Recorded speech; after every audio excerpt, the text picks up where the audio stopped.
This is a previously recorded episode of the ITintheD Show. This is episode 133 of the ITintheD Show. Tonight we are joined by Cave Radio. We have Ash and Anvil. We have Iron Yard in studio with us. Bob, you got anything to add? On to the show. Kick the intro. 3, 2, 1. Following program is intended for mature audiences.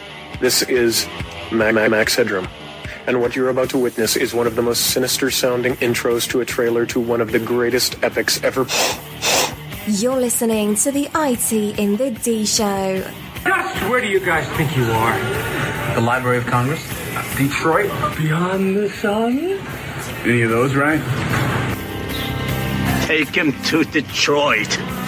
No, not Detroit. No, please. Anything with that. No. I used to hang out at the Magumbo Bar. It was a rough place, the seediest dive on the wharf, populated with every reject and cutthroat from Bombay to Calcutta. It's worse than Detroit. You will never find the more wretched hive of scum and villainy.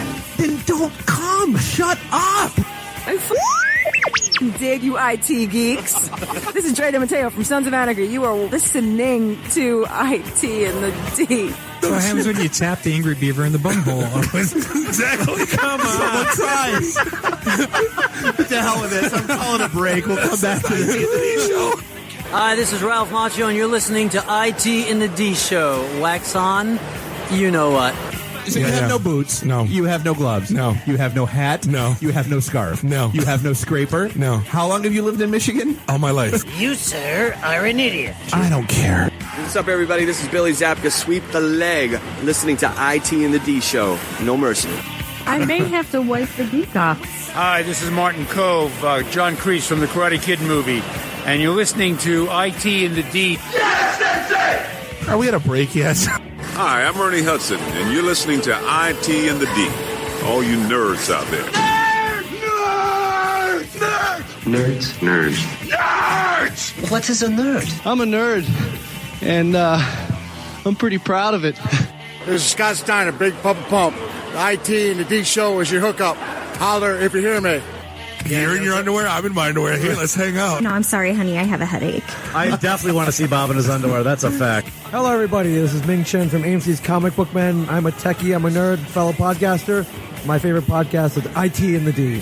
I can't say no, and I don't really want to. Well, especially with the back doors open. It's just too big. It's way too big. Really? Should we talk about this? Tag team it. Should I keep going or should I stop? We just launched our clean tag on iTunes. This is Robert Hayes, a tit striker to my mother. When I'm not hanging out at the Magumbo Bar, I'm listening to the ITintheD Show. It's worse than Detroit.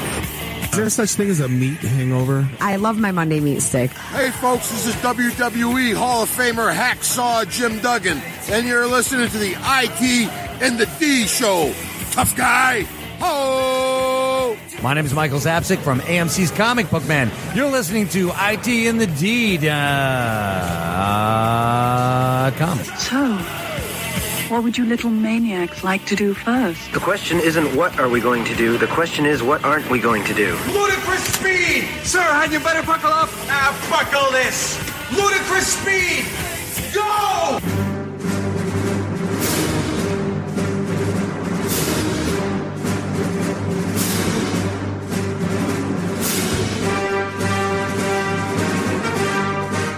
It's Leap Day. We've had a couple shots of Jägermeister, and yes, we are still wearing our pants. Welcome to the ITintheD Show. This is episode 133. We are live here in Podcast Detroit in beautiful Ferndale, Michigan. This is Bob the Sales Guy, always here with Dave the Geek, Nuri the FNG. Find us online, ITintheD.com. Give us a like on the Facebooks and follow us on the Twitter. Apparently, Randy's not in the Twitter sphere, but Ian is in the house on Twitter. Give us a follow. We would appreciate it. And if you have iOS and Apple, we would appreciate a review. We only have 50, and we're the number one podcast on SoundCloud technology this week, so we should have more than 50 reviews. No, we appreciate it if you could. And we're huge on SoundCloud. Huge on SoundCloud. You guys are huge everywhere. Right. Do us a favor before we get going. Mark your calendars. March 10th, our twice a year Pink Slip party held at the Majestic Theater. It is the job fair we always wanted, couldn't find, so we started our own. We expect about 1,000 people, over 150 hiring managers. Because let's be honest, how many job fairs are you going to go to in your life that have bar, pizza, DJ, a DJ, and the Ghostbusters? Just signed the Ghostbusters. We don't know if the Stay Puft Marshmallow Man's going to be in the house, but the Ghostbusters will be live. Because yet again, we spent another weekend drinking with Ghostbusters. That's who we are and what we do. Called like the Slimer. Can we work with the Majestic and get them to make a Slimer cocktail? We can work I did actually witness one of the Ghostbusters ask a girl if she's ever been slimed. That was you can't do that. Hey, we have a full studio in the house. Second segment, we're going to be joined exclusively by Jordan from the Iron Yard, talking about a new coding curriculum program that's going on to teach people how to code to fill the gap that we have in this town. Third segment, we got Eric and Steven in the house from Ash and Anvil. If you are a man of not tall stature and have a hard time finding clothes, these guys have a cool little startup to help you out. Sergeant Slaughter's agent could have used that. And last but not least, we've been invaded by Cave Radio's own Eric, who's who's here to sniff our butts and find out what the hell we got going on over here. It's a home and home. I went on there. I went on his show a while ago, and it's a home and home. Fair. But we spent the weekend at Great Lakes Comic-Con, and first off, I just want to say hats off to Mike. You put on an awesome show. It was, it wasn't the Motor City Comic-Con, and it also wasn't some of the smaller ones. He did a phenomenal job just having. All the vendors had good stuff. It wasn't 20,000 pop vinyl figures. It was like a 70s and 80s theme. Thousands of boxes of comics. It was really good. Yeah, totally. And I made a really bad purchase that I'm not upset about, but I made a really bad purchase. What was that? The exclusive Star Wars Celebration Shogun 3-foot tall Boba Fett. Dude, nothing Boba Fett nor Star Wars is a bad purchase. I wasn't upset about it. Nothing at all. The guy totally used car salesman. I got Boba tattooed on my arm. Nice. It's my favorite. Nice. But I got it was a Star Wars Celebration exclusive 2.5-foot tall Shogun Boba. That's nice. I'm debating whether I did. Just show me. I didn't. I'm debating whether or not I want to take it out of the box. I think I have to. Like, I'm a grown man. It's like I got to play with the toys I buy. But one of the coolest things that happened this weekend was we got to interview Larry Kenny, who we could have talked to him for 4 weeks. Goddamn hours. Oh, yeah, weeks. Easy. I was going to go with hours, but yeah, weeks. We were introduced to him as the voice of Lion-O, and Dave and I have this thing that when we won't read your bios because we like to have the face of surprise when we're talking, and you teach me something, right? I don't want to know everything about you. Amen. And he drops. He was the voice of Cuckoo for Cocoa Puffs, Count Chocula, the Skittles commercials, the Taste the Rainbow, and then Best Week Ever from VH1. He was the guy that did the pre-show, like, it's January 29th, you're listening to the Best Week Ever. That's him. Really? And I was mind blown. We may or may not be emailing in negotiations to have him do the intro for us. How much would it cost to do our show for the rest of the year? But then he did a sound drop for the show in Count Chocula voice, and I had the biggest shitting grin on my face. I think we were dying. We were laughing our asses off completely. Here's the ITintheD, whatever the hell that is. But then I was sitting next to the whole weekend. It's like it's hard not to mark out for this guy, but I was sitting next to the guy that created Qbert. The video game? Fascinating, yeah. That was awesome. He was working for a company at the time. Huh? He had like 28-year-old or 25-year-old daughter, so I think he was maybe in his like late 50s, early 60s. Apparently, he lives in Chicago, and they opened up a beercade there with like 400 stand-ups. And he's like a god. And like, whenever you want to come here, we will pay for all of your things pay you. But it's sad. You would think, I had this conversation with you would think the guy that invented Qbert would be mad paid, right? Right. No. Like, he didn't get written into the residuals. He owns nothing. So, like, it's on Wreck-It Ralph and Pixels and all this stuff going on now. Yeah, apparently there's no such thing as royalties in the game developer industry. It's straight up Columbia owns all the things. They don't even send him a Christmas card or even like a breath mint. Like, nothing. It's like the early days of video games, though. People didn't realize just how much they can cash in on these things. He was an artist. So, they didn't know. Exactly. He just, like, hey, I just put some concepts together and they ran with it.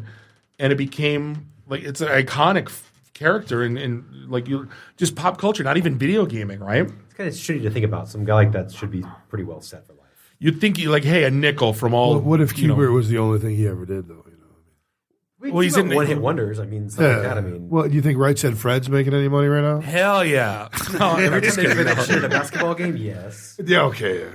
Right. And then they play halftime at the Pistons or well, I remember Spurs game or something like that. I remember Emo Phillips was on MTV, right? And Emo, he's one of my favorite comedians. Great character. Bowl haircut. Yeah, totally. Yeah. And he goes, "Here's my residual check from being in UHF," and it was like 72 cents. He's like, "It's a gift that keeps on giving." Like classic stuff. But here's one of the things, Dave, and I wish I could bottle this. I have no idea how this stuff like this happens. But if you've been on the internet, you know what the hell Damn Daniel has been. And I started reading up on how this came to be, and I don't get it.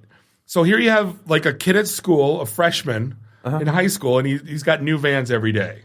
So a sophomore follows him around, puts it on Snapchat, and says like, "Damn Daniel, sporting the white Vans." And his friends go, hee hee hee. And it's a thing. Hee hee hee. All of a sudden, the kid's taking selfies in malls, and they're like, "Oh my God, what just happened?" The video got viewed 45 million times. All they do is follow him around with new shoes on. Going, "Damn, damn." And 45 million times, the kid got a lifetime supply of Vans. They got put on the Ellen show. Yep. They're going to make mad money. There's so many haters, though. The video actually got taken down. They were calling it racist. There's a big fight. So the video that had because they were white Vans, right? No, he had black ones too. He had black ones. The Black Van music or movement. But Black Vans matter. Black Vans matter. Yeah. But apparently there was like jealous. Oh my God! The only Black Vans are the ones that are pulling up outside the place right now. But people are upset he was making money, so they were like, they got it pulled. So the 45 million view YouTube video is pulled, and now they put another one up that has like 2 million views.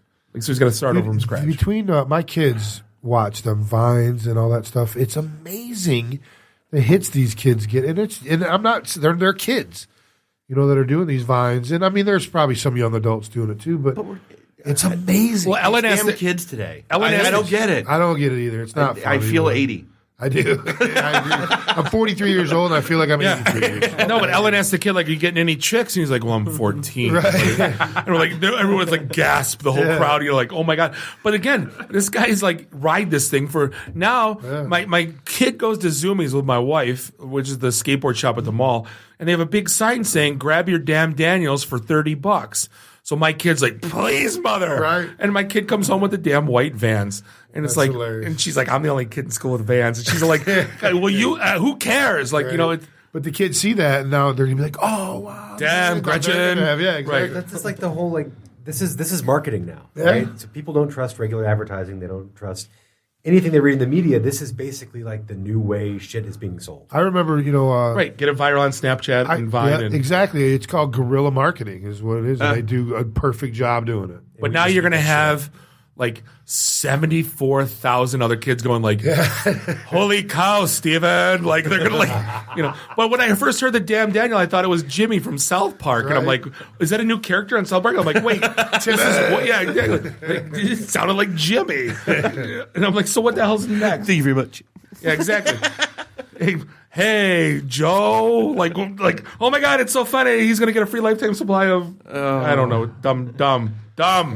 So I'm gonna vent for a second. I know you said it doesn't matter and you don't care. No. But so help me God, screw the Secretary of State. Yeah. All I wanted to do was renew the tabs for my wife's car. That's all I wanted to do. You can do that shit online, brother. Website was broken, wouldn't let me do it. Oh, okay. Go to a kiosk. Is that the website that's currently like embroiled in this massive dispute? HP and all that shit. Yes, exactly. So I go to, I'll run out over lunch today. Not one, not two, 3 separate Secretary of State offices. There's that many left? Oh, it took me an hour and a half to drive to all 3 of them. All 3 of them had kiosks that were broken for different reasons. Could not renew tabs, including the standalone self-service station that was just like in a building that its only purpose is to be a standalone self-service station, and even that one was broken. In further news, feet smell and mushrooms are not good. It's Depends on what kind of mushrooms revelating you want. shit, Dave. I just wanted to. Secretary of State was a bad experience. Get right out of town. You know this going in. But you would think 1 out of 3 would goddamn have a kiosk that's goddamn working. You know what? Alcohol at SOSs. That's the thing. Make it palatable. Because I was just thinking, what's the worst thing ever? And it's like crappy family weddings. Why is it palatable? Alcohol. Think about everything in your life that sucks. And if you just add alcohol. If they would add a bar to the Secretary of State. Precisely. There it is. I reviewed my tabs today. Hashtag should have brought a flask. Right. Love it. But if you haven't been living under a rock, and if you're on Facebook for any short of time, the clowns introduced reactions. So if somebody says, my grandpa died, you can't hit like because it always seemed weird. So now you can put sad face or wow. And I just put love to everything. Yeah. Love to everything. Where's the poop emoticon? Wow for everything? Is that what you said? Yeah. Where's the thumbs down? Right. What if someone died? Wow. Such death, very suck. Wow. And that's another the likes on Facebook. The whole, if someone dies and you like it, it doesn't mean you like that they died. You just like the fact. But it's that your still an friends are- awkward feel. It's awkward. That's why I always follow the comment. I like it, but then I'm like, I'm so sorry for your loss. But so this is apparently there's a deeper root to this. Oh, it's all data mining and trying to change your Facebook feed and the algorithms and all that kind of crap. Yeah. To find out what you're Actually know more paying about attention you. to. Pay And, attention. yep. So if you do too many frowny faces, do they send someone to think you're going to commit To time suicide? out, yes. Yeah. Well, I think Facebook's entire goal is to keep you looking at your news feed all day long. All day long, exactly. So if they can somehow cater, it's like, ooh, he clicked wow when he put this type of article up. I got 3 likes and 7 wows. Yeah, I mean, I think it's really interesting because, I have to organize everything. So now I'm not liking these things. I'm organizing my news feed. I'm adding a wow. This one deserves a what. Well, in between every single one of the posts that I see now, there's one of those tasty videos on how to make some bowl of food. Right. Here's how to make White Castle I've used some slider, of those. garlic They're bread. pretty good. It's BuzzFeed now, basically. Right. It's terrible. The tasty videos. What's the chick Pinterest? It's like Pinterest. Now. It's getting that way. It absolutely is. The chicks, yeah. No, it's turning into MySpace. If you remember when MySpace made that turn, when everybody's was like cat glitter unicorn. We can all have glitter backgrounds. I sure did. Oh, it's going to get to the point where that whole. You're not even old enough to have had a MySpace. I had a MySpace first. He was like 9. I had to scheme my university for a university email address so that I could get on Facebook where all the cool chicks were. So speaking of our friend here that's a millennial, do you eat cereal? Oh, 3 meals a day. See? An article came out that cereal business is down because millennials don't eat cereal. And when they asked why, they said it's too much work. No, I swear to God. Because you got to get the bowl. You got to clean the bowl. It's like 6 steps, dude. And you don't even have to eat. It's eating and drinking in one step. But so that means there's an entire generation that will never know the pain of the top of the roof of your mouth after a bowl of Apple Jacks. No, Captain Crunch, dude, that was the worst. Razor blades. Top 3 cereals of all time. All time. Oh, Fruity Pebbles, top of the list. Absolutely. Fruity Pebbles. Cinnamon Toast Crunch. I'm not sure. Fruity Pebbles, Apple Jacks, Lucky Charms. I'm gonna go Life and Tricks. Grams. I hated Golden Grams. I liked Frosted Flakes. Were always big. That's the money. Frosted Flakes, Apple Jacks, and the Honey Smacks were mine. Sugar Smacks. Sugar Smacks with the frog. Dig them. Yeah. They changed it to Honey Smacks because sugar's bad. Yeah, sugar's bad. Are those the ones that used to be Apple and then they weren't? Apple No, that's the Apple Jacks. Apple Apple Jacks. Jacks, Yeah, because it's not real apple and somebody sued. Yeah, exactly. Apple Jacks are like Really? It's not real apple? Really? Red Bull doesn't give you wings? Oh, my God. They sued for that, too. Wait, someone actually sued Apple Jacks to change the name Apple. Totally. I don't really. They're still Apple Jacks, but Right. I'm trying to think what other ones. It's like as an adult, it's the what is it? The Cheerios that are like lightly frosted. They're not frosted Cheerios. They're the middle ones. Well, you got the multigrain ones. Multigrain Cheerios. Yeah. As an adult, definitely not. I got on a kick. It for a gets while. you regular too. No, you know, grape it gets nuts. you regular, sure. That was Cheerios are really good Bob for you, has boo. no problems with regularity. I usually don't either. Like 4 times big guys are like that. No, but grape nuts. No grapes, no nuts. It's like, what do you want to call it? How about peach gravel? Sounds good to me. But I always like social experiments that aren't stupid, and it's hard to do. It's like 1 out of every 10 isn't stupid, and JetBlue kind of knocked one out of the park. Loved this And story. I thought it was one of the coolest things any company's ever done. So you're sitting on a plane, and they're like, they didn't make you go right now, but they said, hey, you get to get a free vacation anywhere in the globe. Okay? But everyone's got to agree on the same place, unanimous, or no one goes. Everyone on this plane gets a free ticket to anywhere in the world, but you all have to agree. So they start, they go domestic, international. Three people are like domestic, so they didn't have passports. Like, well, you don't have to go now. It wasn't like we're leaving now. I didn't pack any sandals. Well, we're not leaving now. But then they're like domestic, international. So then they were like, okay, and it was like what Turks, Barbados. I just noticed, shiny thing? I just noticed that a Leia has been added to the cardinal. Oh, I see it now. I thought you were looking. Oh, good God! I thought it was a phone. Great podcast, Dave. But they got between Costa things Rica and Turks, Barbados. I don't know.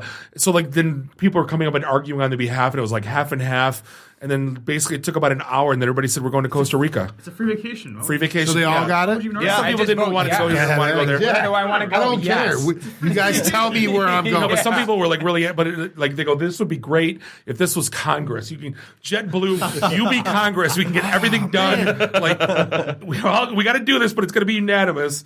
And you get a free plane ticket. What an amazing, it'd be a good concept. And That's a great concept. Yeah, it should be implemented more, but they killed it with that. It's a great social experiment. But our greatest conspiracy theory this week.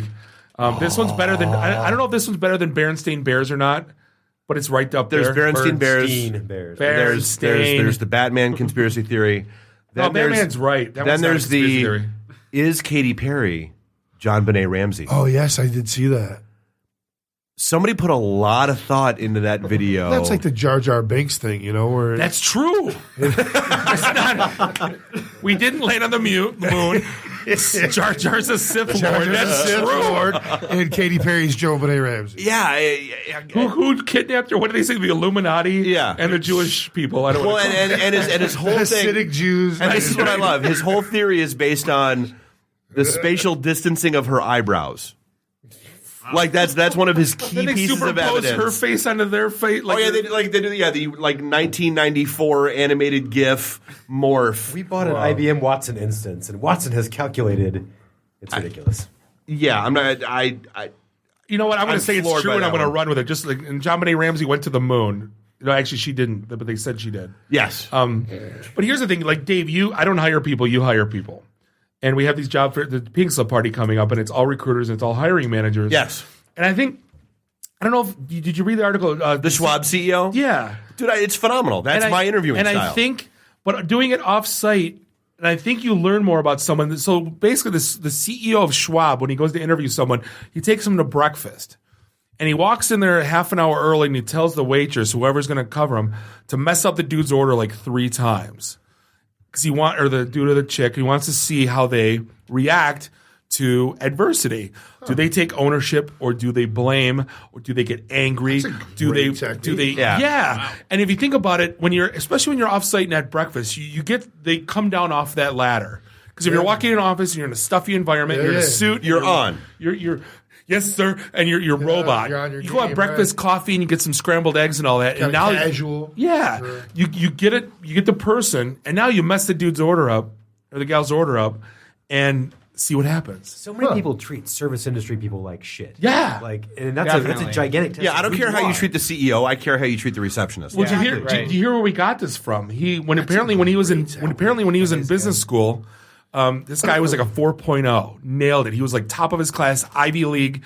And the final thesis, which was 25% of your grade, what's the cleaning lady's name? One piece of paper. And he freaking didn't know. And it ruined him. And he got a B in the class, his only B in college. And from then on in, her name was Dottie, apparently. So he's like, I've made it a point now to find every Dottie and be friends with them. But it's stuck with me that it's more than just this. It's so much more to it. But with the Pink Slip Party coming up, I think it's a phenomenal tool just to show people like how to get past that layer. So we are not getting out of this opening segment without talking about the Greektown Casino. No. Jack. Yeah. Jack. It's the dumbest thing I've ever What are you heard. thinking? So what is it going to be Jacktown then? Jack. Are we going to go to Jack. Pegget? Like what is? Well, no, the suites are going to come with Jacktown's in hookers, Ferndale, and where it's we going to be are. the Jack Mehoff suite.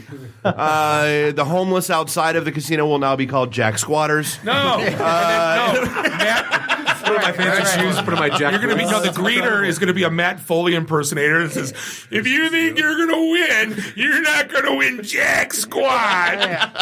One of the best people are like, well, what is Jack? And they release a statement. Jack is an attitude and a way of thinking. Like that rare friend who encourages you to step outside your comfort zone, forget your fears, have fun and live in the moment, for the moment. That's what Jack is, by the way. Pull your wiener out. Marketing bullshit I've ever heard. This is real? Yes. No. They spent $40 million. They're spending $40 million to rebrand Greektown Casino. Jack. Why Jack? His last name's not Mehoff either. But I can still go to Pegasus, right? Yes. Yeah, Bazooki's not renaming, right? Right. It's going to be called. Yeah. That better not change it. I learned something, though, that this is actually owned by Rock Gaming LLC, which I did not know before. And now I know. Oh, yeah. Wow. But how do they not sit in a convention with someone that's under the age of 35 and you go, yeah, we're going to call it Jack? Maybe you want to rethink that, sir. It's another one of those things, Dave, where someone couldn't say to someone upstairs that, maybe it's a bad maybe. Yeah, I don't want to be the guy that probably gets fired for bringing this up, but that's the dumbest thing I've ever heard in my entire life. Why? Jack off. Jack me off. Yeah, exactly. How far you want to go with the Jack Squad? We're gonna have the Jack shit room, or we're gonna have the Jack Squat room. We're gonna have CHITT. Yeah, exactly. Lame. It's called Jacktown Casino. No, it's just Jack. Just Jack. Jack. It's come on. Just Jack. I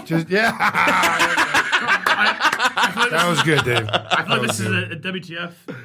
Wow. Yeah, it's you don't know Jack. It's absolutely. It's the greatest statement of the week, though, which was the guy that wrote Idiocracy, not Mike Judge, but the other guy that basically came out and said, "I had no idea I'd be writing a documentary."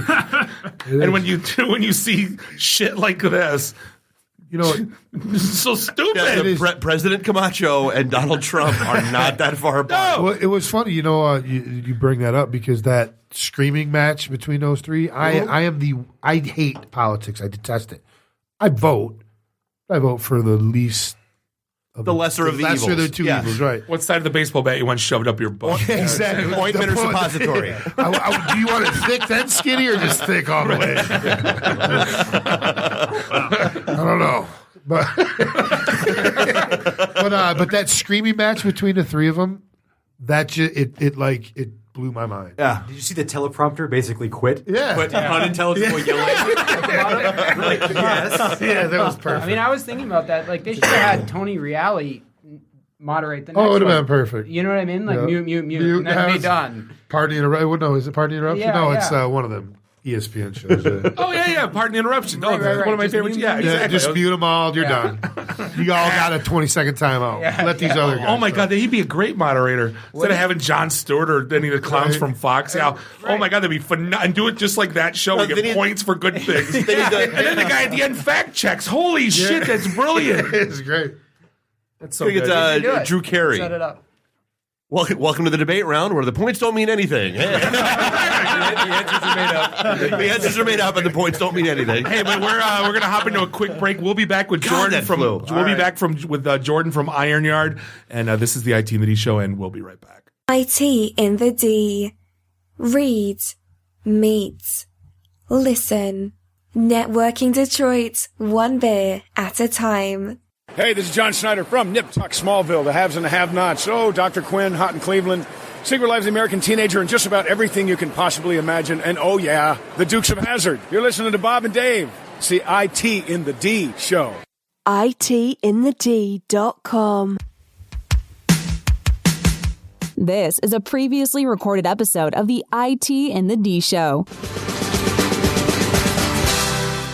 Welcome back, and thank you for listening to the #1 technology-ranked podcast on SoundCloud this week. This is the IT and the D Show, and we are broadcasting live here in Podcast Detroit. It's episode 133. Find us online, ITintheD.com. It's Bob the Sales Guy here with Dave the Geek, Nuri the FNG. Mark your calendars. March the 10th, our Pink Slip Party, Majestic Theater. About 1,000 people looking for about 150 will be looking to hire. And it's one of those, Yeah, we're starting to get slammed by recruiter requests, so yeah. Good. It's like the last week to do so, too, right? So if you still want to be a recruiter or sponsor, that's this week, or today even. Yeah. Yeah, our sponsors, we got I think 2 left, and then that's it. 'Cause we only cover overhead. This is not a Seagull. Yeah, you're party. not spending $8,000 on a table. No, you're giving us $1,000, and we're giving that to the venue. And we're ordering pizza and possibly running an open bar. So we'd never do that. You guys that's bullshit. Yeah, exactly. But we are joined new company in town, employee number 1 in Michigan. That's true. We got I heard that when you were talking back there. We got Jordan in the house from Iron Yard. Pleasure to be here. How the heck are you? I'm doing great. Good. Super excited. So, cheesy elevator pitch. What's Iron Yard? Yeah, so the Iron Yard is we're a code school. So all those recruiters are chomping at the bit for tech talent, and we're here to take people who are interested in technology, maybe aware of technology, go through a 12-month curriculum, maybe sort of like an alternative college path, although you can have graduated from college.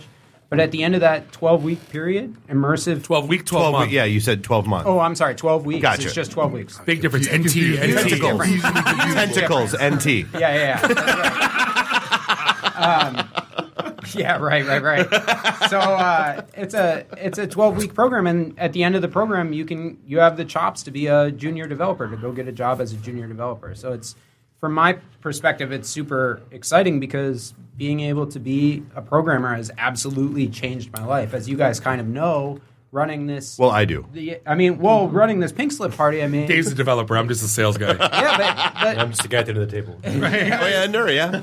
But, being able to network. code has absolutely changed my life. These guys are chomping at the bit to get these jobs. And I have, I joke that I have 2 types of friends. I have my programmer friends, and I have my non-programmer friends. And my non-programmer friends love the Big Bang Theory, and your programmer friends do not. Right. True. No, but my non-programmer friends, both are annoyed with their job in completely different ways. My non-programmer friends are kind of annoyed with what they do. Maybe they want to change. They want to move up in their organization. They want a bigger pay. My programmer friends are annoyed because they're bombarded with recruiters 2 times a day. Like there's so many opportunities that are getting thrown at them. Oh, I hate Detroit's my life. a very hot, tight market right now. I hate my life. So many people want to hire me. It's my life's so sad. Everyone wants to hire me. I hate it. Right. Woe is me. All these girls keep picking me up at the bar. It's getting annoying. So being able to be a part of the program that's coming to town, that 12 weeks, you can become a junior developer. You can change into that programming career track is really, really exciting. Yes, I mean this is Iron Yard's first foot in the door here, but I mean they run elsewhere. Yeah, that's absolutely correct. So this is we have 20 campuses in the United States, another one in London. So it's a national brand. That would make it an international. International. But what I mean is that I'm doing well up here. So what's cool about that is that we have relationships with some of the biggest companies in tech. So Microsoft, now we've got a relationship with Cisco. So being able to have that reputation, the Iron Yard graduates that have come before have a reputation in the tech industry for being absolutely top-notch employees. And well, your biggest hurdle isn't the training; it's the fulfillment after the fact. Yeah, meaning getting them work. That's not really that difficult. So here's I like to tell stories, and a story that I heard last week is that we had at one of our other campuses, we had 4 employees hired in with one of our advisory board members. So we build an advisory board with each campus that we established. And 3 of those employees came from a 4-year degree, like a traditional college track. They were CSE majors, computer science engineering majors. 1 Iron Yard grad went through the 12-week program.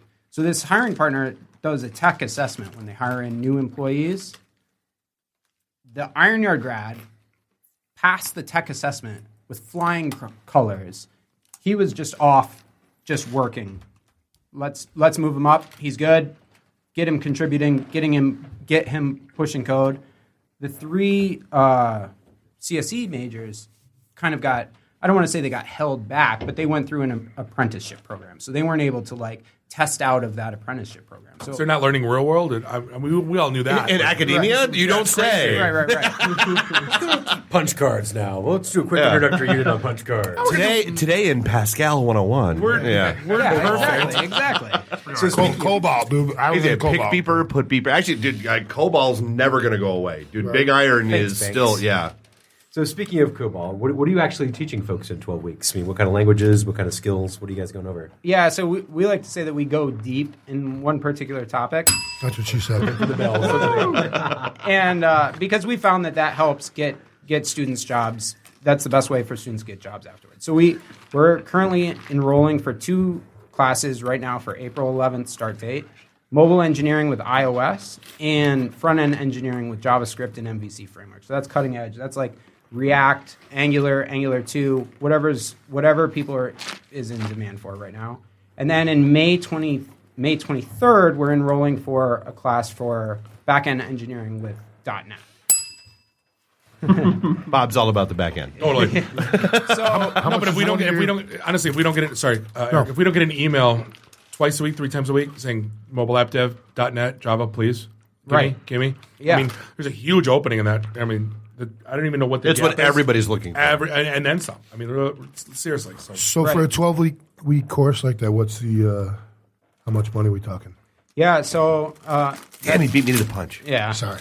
I mean, You're the host. I'm sorry. I'm very curious because we're in the industry. We're working with computers. We need to learn that stuff. Yeah. So the entire program costs $12,000, but we also He swallowed hard, right? Yeah. It's a lot of money. It's a lot of money, but it's $12,000. It's about $1,000 a week, but it's a full-time immersive program. So my dad's a MSU professor, and I was chatting with him about it. Yeah, and we broke down the numbers. It breaks down to be about $20 to $25 a credit hour. Okay. So like when you add up the amount of class time that you're in class at a traditional university, it's way cheaper than something like that, even cheaper than community college. So it's just condensed, and it's a much shorter program, and you learn a lot. But on top of that, we also offer a $1,000 diversity scholarship. Anybody except for most Everybody here in this room. Yeah. can qualify for that diversity scholarship. So there's no limit to the amount of people that can receive that scholarship. And then we're also working on establishing as many scholarship opportunities in the local market as we can. I mean, do you have any companies or anyone subsidizing? Like, hey, I'm XYZ Corp. We need XYZ developers. We're going to pay for half because we want the guys to have skin in the game. Right. Not yet, but there is some preliminary talks that I'm having about those types of opportunities. And so if anybody wanted to email me, I could cover some of those. If only there was a place Iron Yard could be with a table. Right. Where all the hiring companies would be at. Right. If only where 1,000 people would be looking for things if only there was a place that where is this mental place? Yeah. So, but all right. So now I have to ask because I'm obligated. Okay. So $12,000. What differentiates that from all of the, whether it be what we have going on with Career Academy, which is all the online training, or the grand circuses, or the other training co's of the world that aren't $12,000? Like what does Iron Yard offer that differentiates from that? Yeah. Well, the first thing is that I think in this market, $12,000 is a lot. In other markets, we're on the cheaper end. So I know as you start to get out west, I used to live in Denver for a little while. It would be like $17,000 or or something Right. like that. So we don't care about them. We care about here. we don't. But the Iron Yard sets a flat rate across all of its campuses. And then it's going to be my job to work out those relationships and make sure that I can sort of subsidize for the Detroit market because, housing, all of that. It's kind of just a cheaper economy. And Dave, I work for the most expensive company in town. And why do they use us? Because it's the best product in town. So, that's kind of what you're alluding to. If you can provide the best product, service / results, it's worth it. Right. So one of the I'm just throwing that out there. There's a few reasons. The first thing I want to say is that I would encourage anybody to go through any one of these programs, and they can make a decision based on their own sort of objective, what they're looking to get out, what their budget is, et cetera, et cetera. But there are a few reasons why I think that the Iron Yard's a great choice. The first is that it is a national or international brand. So being able to have that reputation in other markets, that established brand in other markets, to be able to move around if you want to move around is huge. The other thing is by going deep, so some of the other courses, pro rata, are approximately the same cost, but we found that it really takes 12 weeks in order to have an effective program. Yeah. So it's about the same cost. We just want to see our students succeed in the workforce. Our objective is not, the Iron Yard's objective is not just to get students placed. It's to have them placed, excel, exceed, become managers, and then hire Iron Yard graduates 3 years from now. What's the class size? Yeah, so we cap the class size at we're capping the first couple class sizes at 10 students. No Iron Yard campus goes above instructor to student ratio of 15-1. So we'll never have more than 15 students in a class, and we typically have a TA. I went to Specs Howard after all that stuff. It was the worst $12,000 I ever spent in my entire life because I could have went to a radio station and said, "Let me work for free for you for a year and train me everything." So and had the same net effect. Exactly, but they did place me in a couple. They got me my first job, and then I got everything from there. So what sets you apart from them in placing your students into? Yeah, I think that that's an interesting approach. I'm self-taught, so I think that there are different paths for different students. So being self-taught made sense for me. That being said, they didn't have code schools like the Iron Yard when I wanted to teach myself. The other thing is it took me like 7 years to teach myself how to go through this program. So if you really want to make a career change, if you want to get it done in a 3-month period, if you want to have the support of a national brand, one of the things that we do is every student works on a final project and produces a final project. That final project helps get them jobs afterwards. So having that instructor time, that one-on-one instructor time, you might not get that if you went to an employer. Right. And, these devs in these shops are super busy because they're typically understaffed because of, the tech demand, for tech talent. Right. And so they might not have the ability to mentor somebody that's starting from the awareness level and take them to the next, to the junior level, that very initial sort of tip of the iceberg. So we always ask, okay, so the path, the and then. So, all right, so I give you, and then, so I give you $12,000. I go through this 12-week class. And then what's waiting on the other side? What employers are you, are we talking about employers here? Or is it, hey, yeah, we got you a job lined up, but it's in Cali? No, we don't want to, I'm from Detroit. I care about Detroit. I'm not like some chump the Iron Yard flew in.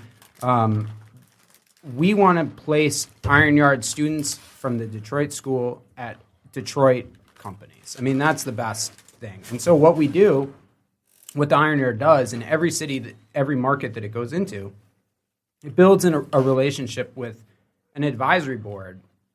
And one of the things that's cool is that advisory board is companies that are large companies like General Motors, Ford, as many people as I can have these conversations with. I don't remember getting an invite to that board. Do you? Nope. No. We'll get you guys on it. As many conversations as I can have, and then all the way down to small companies like Ambassador, which is just up the street in Royal Oak. They do a show here. Yeah. So being able to have those discussions, talk about what those people need from a graduate so that we can satisfy that need in that curriculum. So every single market has an adjusted curriculum. They're all very professional instructors. They've taught before. They're fantastic instructors, but they're going to tailor that curriculum based on what the market needs. And so we have that relationship. And the way that the program is structured is the first 9 weeks of the program, you're doing lab and lecture, so very typical type stuff. Right. Classroom type stuff, but still applied learning and still very accelerated. It's pounding that knowledge into your head. So the last 3 weeks, the students actually set up these demo day projects. So they create a final project. We bring all these hiring partners in. We bring in these advisory board members, and we show the students, we show off all the work that the students have been putting in and the work that they're capable of. So that demonstrates that the students are able to work in a team. It demonstrates that they have, all of this code is available for employers to review. So they don't get mad when their omelet is wrong at the breakfast plate. No, yeah, right.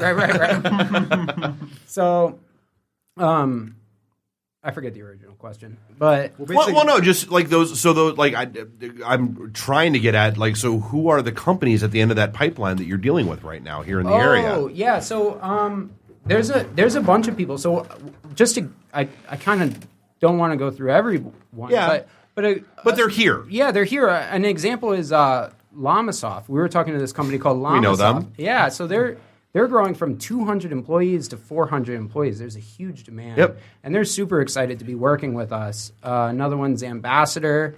So they're smaller, they're 50, but they've quadrupled in size in the past year. So there's a ton of companies that we're talking to. I can't talk to enough. Right. These are mostly what my days are filled with, which is super exciting. But so they're here. I mean, that was the point I wanted to get at. Is it's not we don't want to. Yeah, we've got a job for you out in Seattle, we don't want to contribute to the sort of the brain drain that's taking place in Michigan. We want to help. I love it here. I had the opportunity to leave last year. I came back here because this is honestly the most inspiring city on earth right now to be working in, especially in tech. And so we want our students to get a job here. We want them to stay here. That's the ideal situation. Those jobs in tech, what do you think that your graduates are going to make for their first job out of school? Yeah, that's a good question. I don't know. I mean, I think that like 40 is no problem starting at 40. But what I found, because you're a junior dev. Yeah, you're a junior dev, so you kind of got to put your hours in. But what I've found in just my sort of brief 5 years in the market is that tech is very fair in terms of you put your hours in, you're gonna get paid sort of dividends in return. And so that it's not so much about where you start, although I think the starting place is very good. But it's what happens, year 3, year 4, year 5 that really makes a difference in tech. And when you start to add up that type of personal revenue, I think it gets really exciting for the graduates. Not to mention, I mean, from my perspective, I think that code is just a fantastic medium in terms of you want to maybe you get this job, maybe it's a well-paying job, but you can also now go home. You want to make a video game, you can make your own video game. And so the fact that like me and my wife are discussing making a video game for our kid, like that's a fantastic sort of skill to have in terms of what's possible. Just don't tell too many people because then they go, I want a video game. Yeah, I know. And then will you make one for my kid? My PCR is breaking. Can you fix it? Well, no, like honestly, I mean that's a good answer because like I'm not gonna lie, reading through that was one of the shenanigan points that I wanted to like try to get through was you read through the website and it's basically you go through this class and you'll have $100,000 a year job. That's how the website reads. So I mean it's good that there's a practical aspect that beyond the marketing hype. Yeah, I mean, I think that every market's different. I think that sure, if you wanted to like go out west and there's a lot more money available, but that doesn't sound interesting to me. $3,000 for a bedroom. Yeah, exactly. Like a dump in for a couch in Rancho Cucamonga. Yeah. Right. But I don't think that there's a lot. I mean, It is a really nice place, by the way. Yeah. There's not a lot of. I did leave my wallet in El Segundo once. I did too. Yeah. There's not a lot of like. occupations that you can have where you can show up to work sort of all tatted out, show up in your t-shirts and have a great time, love the people that you work with, like tech. So it's pretty cool. Well, I love that I've had people, this is how I went to work today. I've had people ask, like, dude, what are you in? Are you in like a fight club? Yeah, right. I'm like, how do you not know Karate Kid, Cobra Kai? What's wrong with you? Who hired you? That was the first thing I seen when I walked in. I saw the Cobra Kai in the back. I was like, damn, I like that jacket. I was thinking, I'm like, who hired you? And because not only are you fired, but so are they. Right. Right. Like think about the career fairs here that we have in tech. I mean, what do? We're gonna drink some beer, eat some pizza. Is that what? That's what we do. Nerds are cool. I found out that nerds are cool. Fair. You know, and there's a difference. You know, I'm a movie nerd. I'm a Star Wars nerd. All that. And you guys know, you guys are the IT and the D, but we have a couple of shows at the station, and there's a difference. I didn't know there was a difference between nerds and geeks. Oh, huge. Geek, nerd, dork, dweeb. That's the hierarchy. That's the hierarchy. Right. But it's it's fun. I've learned a lot. I didn't know about all the ways you can get movies and video games and stuff like that before I met these guys, and now I know how to do those things, and it's kind of cool. Also, we were yakking. Oh, I forgot your DVD. We were yakking about the Star Wars, the old restored 35 millimeter release, and I'm like, yeah, I got it. You want a DVD? What, from 77 release? Yeah, really? Yeah. Because you can't find it. It's all the it's out there, digitally enhanced version. No, This is with the original Jabba the Hutt, walking the with big Han. the big fat Irish dude. Yeah. Yeah. But how do we find out if they want to? I guess when do classes run? How do we find out more about what you guys are doing online? Yeah, so if people are sort of curious, they want to know if they want to sort of give it a test drive, see if being a developer is for them. They should go to www.meetup.com, search for the Iron Yard Detroit, and we will be having a few crash courses in the next month or so. Those are like they're totally free. They're like how to build a web page in 3 hours. It's like a introduction to programming, and people can sort of take I'm teaching the class. I'm opening up Squarespace. I'm just letting you know. I'm kidding. I'm kidding. Here's how you pull in an RSS feed. Yeah, exactly. So that would be the first thing. The other thing, check out the website, theironyard.com. Take a look at the Detroit campus and the classes that we have coming up. If anybody wants to email me, they can, Jordan@theironyard.com. Happy to answer any questions, answer any phone calls, meet up for coffee. If anyone wants to buy me a beer, I won't say no. So, and do us a favor, show up seriously, whether you guys sponsor a table or just hang out. You're going to be in demand in terms of a resource at the Pink Slip Party. We definitely want your presence there. Yeah, definitely. I'd love to be there. Great. Cool. So, hey, we're going to be back with Eric and Steven from Ash and Anvil, and this is the IT and the D show, and we'll be right back. IT and the D. Read, meet, listen. Networking Detroit. One beer at a time. Hi, I'm Brittany Daniel from The Game, and you're listening to IT and the D show. ITintheD.com. This is a previously recorded episode of the IT and the D show. Welcome back, live from Podcast Detroit. This is segment 3 of episode 133 of the IT and the D show. We're hanging out in beautiful Ferndale, Michigan. This is Bob the Sales Guy here with Dave the Geek, Nuri the FNG. Find us online, ITintheD.com. The segment with Jordan ran a little long, so I'm sorry, but this segment with Eric and Steven from Ash and Anvil is going to be a little short. So, no pun intended. We're going to be doing that a lot. It took 10 seconds. How long were you working on that for? I have a little. It was short but sweet. I have a dwarf friend, so that I know that when you said don't say any short jokes, I'm like, that was the first one I heard. But hey, he runs a little side business. We got Eric and Steven here, the proprietors of Ash and Anvil. So it's funny, you see, like, everyone has, like, you have Destination XL for guys like me and Eric from Cave. You have segments of, like, Untucked for, guys that don't want to tuck the shirt. And you guys are hitting in the segment that I haven't seen yet. I think it's kind of brilliant. You're clothing for guys of not a tall stature. Is that a polite way to say it?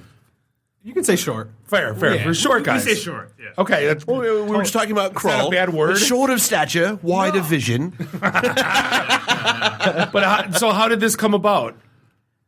So for starters, Have you we're both seen them? short. Yeah, exactly. We're on the table right now. They didn't want to shop in the kids section anymore. No, most guys are like, I'm going to find a tailor, not I'm going to start a company and revolutionize this industry. Well, there are a lot of shorter guys though. So first of all, we're short. He's 5'6", I'm 5'8". Okay. Our average height in this country is 5'10", by the way. Right. So.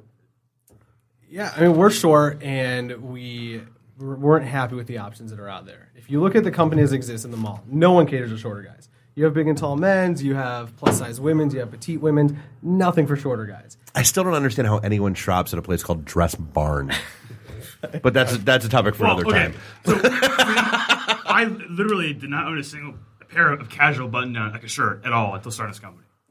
Were you like sick of like pulling jeans up at the tryout and like you're like stepping on like the knee part? You're like, God damn it! Like I was at the mall this weekend, no joke. I cut off a foot on every pair of jeans. I wish everybody could see, but like almost 6 inches on mine. No, Yeah, very he's got like a 25 inseam, guys. Yeah, it's not. So I've cut off. I know. Yeah, yeah. Isn't that 26? right? Like a 26 on a good day.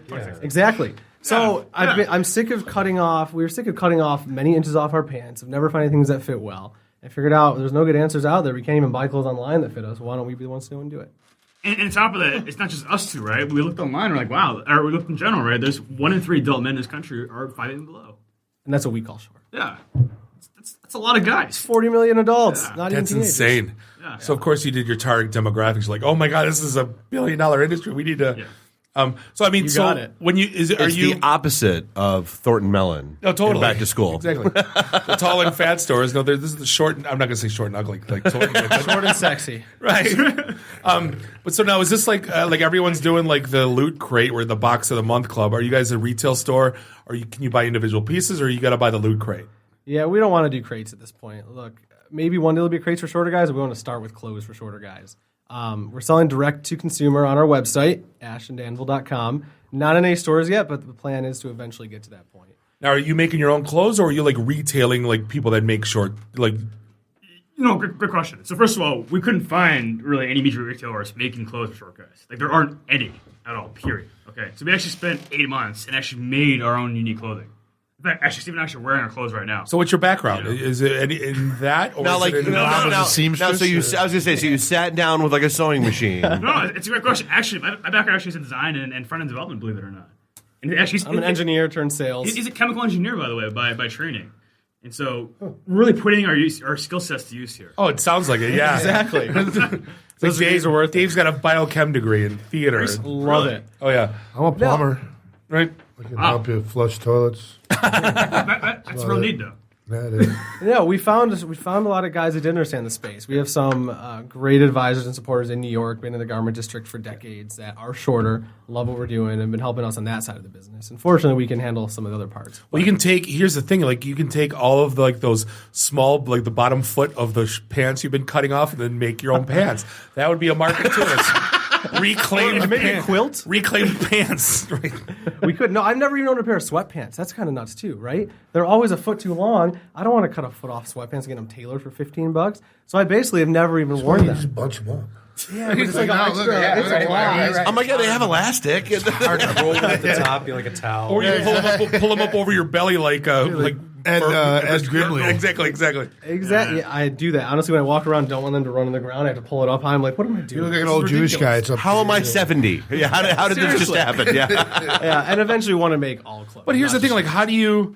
Okay, so I can understand like target marketing towards a specific demographic, right? How do you find your target customer? Because it's got to. No one admits like I'm short. You know, No, guys lie. Guys had a lot of inches of their height. They're 5'6" and a half. Yeah. Even more. Or even 5'10". No. So we actually built our clothes right. We actually went Philly this time, right? We actually. This is a true story, by the way. We actually went and found a bunch of short guys at random events, right? And be like, hey, do you want to come to our apartment, right? Try on some clothes, right? Take a bunch of photos, take some notes, right? And literally, we did this for like 100 guys, right? And we figured out our measurements for actual clothing based on that method, right? We did have strangers come to our apartment to take their clothes off. And That's kind of rapey. It was a little weird. I read a Craigslist ad once like that. Yeah, I'm like, we tried that here, but that was just because of the couch. just get into my bus real quick. We're gonna go for a lap around the block. Funny thing, that's how the OK radio studio was. It was in our basement. So we'd be like, hey, come on over to our house in my basement. Do radio. It's amazing what guys are doing for free beer. See? Anyway. Our taller roommates are 6'2" at the time. They'd walk in and just see a room of like 8 guys, shirts off, all shorter than them, like a foot shorter, trying clothes on. It was pretty weird. So do you also what in the hell did I just walk into? Exactly. And you should also sell disco shoes with a big, huge heel on them, like the Prince. The lift kits. Own your height. We're not about the elevator shoes. Yeah. I can't say that for it, I guess, but seriously, screw that shit. my whole philosophy in life, own it, right? Yeah, I'm a tall and fat guy. I own it. And there's a lot of short guys that unfortunately have been embarrassed by and don't have a lot of confidence because of it. And it is tough to be short. There's a lot of stats about it's harder to date and how short guys make less money, and there's a lot of things to go with that. And so part of finding guys, as you mentioned, it is a challenge. A lot of guys don't acknowledge it. Check your privilege. Control ending. Privileged fat guy. Here's the thing: for being my size and fat, I don't have to go to the tailor ever. Everything I put on fits perfect. It's the weirdest Because dichotomy. you shop at Destination XL. Only for suit pants, butthole. But hey, at least you have a retailer making clothes for you. Totally. Right? Yeah, we don't have that. How'd you guys get, did you start up? Did you fund? Did you Indiegogo? How did you guys get the money to get started for this awesome idea? Yeah, we originally started with an Indiegogo campaign. We both have spent a couple years working as Venture for America fellows. We're recently out of college ourselves, and so didn't have that much capital. Kate. Calvin? Yeah. Yeah. We're friends with Kate. We love Kate. Kate's Great. incredible. She's in Denver now, though. I know. I hope she's Boulder. I'm sorry, Boulder. Said that hands across America. Reaching out. Yeah. No.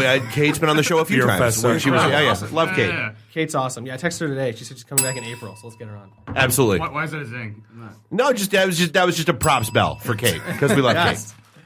I'm trying to understand the rules here. Well, and Kate's full of innuendo, so let's be honest. Really? Oh yeah. Oh, yeah. Wow. Yeah. Really? Did you never meet that side of Kate? Oh, yeah. Not really. Yeah, Definitely. Okay. That's all I know. I'll shoot you the links to the shows that she was on. Right. Okay.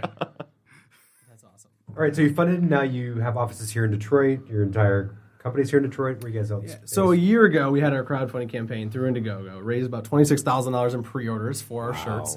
Yeah. To be honest, at the time, didn't have any prototypes. It was No, brand we sold shirt. the vision, guys. Like we literally, so we took a not even our shirt base. We had prototypes at the time, right? But they were done by seamstress in I don't know, Sterling Heights, whatever it was, right? And Yeah, they just weren't great. They weren't great. They were So not we even faked it. Yeah, they weren't even good enough for us to even show for the crowdfunding campaign, right? So we actually literally took.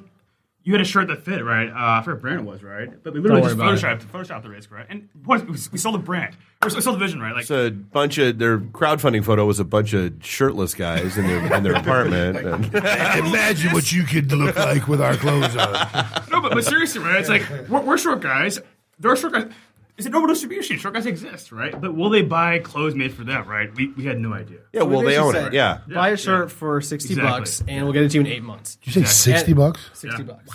Casual button down. Well, keep in mind though, our customers right now are going to J. Crew, right, and buying a shirt for $59, right, and paying $20 a tailor. Easy. And getting it tailored, yeah. I spend like $30 to hem and taper every pair. No, it's kind of like with me going to the fat guy store. You don't want you go to the short guy store. Totally. You know, it's just so you hope and pray to God that the label's in, or again, it doesn't need But our guys want to buy our clothes off the rack online in this case, right? And that's it. That's really it. So after the campaign, though, going forward, we spent about 8 months, like Eric said, designing the clothes. And it was tough. We are truly one of the first brands to design clothes for shorter guys, so we can't copy off that many people, right? We had to really start from the scratch. And after doing that, we moved back to Detroit from the program in Philly. Yep. We are based here. Saying we're based here is kind of funny because Eric and I are the only employees of the company, and we live together. We're working out of the Techstars office in Ford Field right now, which is pretty cool. Okay. We work from home as well. So actually, also, I'm not from here originally. Steven is, though, which is kind of cool. And we're proud to be here. And we say basically we're designed in Detroit, for sure. Yes. And our goal basically is to build operations here and, create jobs. Yeah, because it's kind of out of my wheelhouse in terms of building brand, but are you affiliating yourself with somebody? Is there something, I'm just trying to think from my standpoint as being the quintessential sales guy. I always try to line up and affiliate myself with like-minded. Is there, I guess, anything in that space? Vern Troyer? No. I'm just talking stuff that's compatible. I'm just thinking, I'm asking, that's why I'm asking. If I knew It's Would you nuts. follow what I'm going with that? Totally. It's nuts that there's no industry for this already, right? Lane Bryant was the first major plus-size women's brand. They launched in 1908. Over 100 years ago, Lane Bryant existed. And there hasn't been a short guy equivalent. And so there's Ever. Yeah, there's this not day. really an Yeah. industry for it yet, so there's not too many companies to potentially go and affiliate. I mean, I've never heard this before because I grew up. One of my best friends was 6'7". My cousin, That's really buddy's, tall, by the way. yeah, my buddy's cousin is 6'11". Like I've grown up with, but like he always had a hard a lot time. of He had like basketball. size 16 shoes. They always had a bitch. Like this is pre-internet. They had to order stuff online. Yeah. But you know, my shortest friend was like 5'8", but he never admitted to having a problem finding shoes or clothes or anything. It's like, what the hell did they do? Mostly either live with a bad fit or go to the tailor or shop in the kids section. Those are the three options. Oh. When we have customers that email us saying, "I'm so glad I don't have to shop at Gap Kids anymore." These are adult men. These are 40 or 50-year-old adult men that have said, "I've spent the last 4 decades shopping in the kids section." And that's their option. And they probably have to go to the tailor and spend $15 every time we buy something. It's incredible. We had a guy actually sent us a picture on Facebook, right? He's 50 years old, by the way, or whatever it is, right? And he's a professor at Georgia State University, right? Teaching music, right? And he's 5'0", by the way, right? That's pretty short. Right? Yeah. And I sent his photo wearing shirts, right? And he looks perfectly normal. And he's 5'0", right? Which that's pretty damn short. But like he looks great. Yeah, you don't look like you borrowed your older brother's suit. You don't look like you. Yeah. It's an important part of fashion. It's not really what you wear; it's the fit. Right. Right. Exactly. So if you wear clothes that don't fit you, you're going to look misshapen in basically You look no matter ridiculous, what basically. size you are. Yeah, And exactly. I think you have a couple buckets, right? The guys that don't care, they just live with a bad fit. And they do look like they're wearing their dad's clothes, right? Well, I found a picture of myself from years ago. Yeah. I was about, I guess, probably 70 pounds heavier 5 years ago, and I found pictures of myself. Yeah. And I'm like, holy shit, I probably could have pulled it off if I would have dressed wearing clothes that fit me. But instead of in super baggy pants, super baggy shirts, I look like shit. And I guess it's the same thing. If you're like wearing clothes Kevin that Smith, hockey jerseys. Yeah. Well, Welcome to my world. Well, for the record, T-shirts and warm-up pants. That's my wardrobe. Yeah, dude. and hey, they're shorter guys of all shapes. In general, they're guys of all shapes and sizes, right? Really tall and skinny. Or, Well, I'll never or forget. short and big, right? I never forget when I went to Sims to buy suits. Yeah. And I had an athletic cut because it was a 50 jacket, 40 pants. Wow, okay. Right? So I had a 10-inch drop, and that was the only place I could get that suit. Yeah. And we're walking by the section that says Portly. And for some reason, it was Are you like serious? Does the sign it's say such a shit phrase to call a human being, right? So we would be anywhere we'd walk, whether it's a concert, a mall, a restaurant. She's like, "Hey, Bob, is that Portly?" I'm like, "Yes, babe, that's Portly." Which pretty much the guy was as tall as he was, a 4x4. Right, but to call him that, it's just such an awful. Look like a wiggle wobble. And me, I'm the last thing to call athletic, and I get to be in the athletic section. It's like kiss both of our asses. Yeah, no, It's totally, tough. totally. One thing I know we're proud of too is that we offer extra small to 2XL sizes. And again, right now we only have a casual button down, one item, but we plan to develop a lot more. But we have guys that are in that very short and small section. And Like the bowling ball guys, the 2XLs. Exactly. So people ask us, why can't you just buy a small, right? If you're short. Yeah. If you, unfortunately, we're doing radio, right? Or we're doing podcasts right now. I wear a But, like, large, We're right? not. You would never describe us as small guys. No, Right. no, guys, yeah. Exactly. Right. Like Him maybe. No.